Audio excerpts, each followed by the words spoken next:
दरम्यान सावली dance bar प्रकरणावरून काँग्रेसचे नेते विजय वडेट्टीवारांनी देखील योगेश कदमांच्या राजीनाम्याची मागणी केली।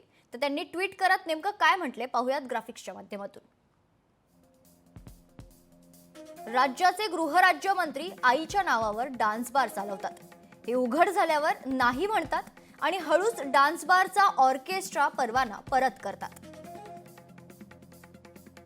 अशा गृहराज्यमंत्र्यांकडून कायदा आणि सुव्यवस्था काय राखली जाईल, जे स्वतःच कायदा सुव्यवस्था पाळत नाही, असं ट्विट विजय वडेट्टीवार यांनी केलंय। तर डान्स बार व्यवसाय करणाऱ्यांवर यांचा काय धाक राहणार? या गृहराज्यमंत्र्यानं लायसन्स रद्द केलं म्हणजे क्लीन चिट मिळाली का, असा सवाल देखील वडेट्टीवार यांनी उपस्थित केलाय। तर मंत्रिपदावर राहून त्यांनी पदाचा अपमान केलाय, त्यामुळे गृहराज्यमंत्री कदम यांचा राजीनामा झालाच पाहिजे। #राजीनामा द्या असं ट्विट विजय वडेट्टीवार यांनी केलं।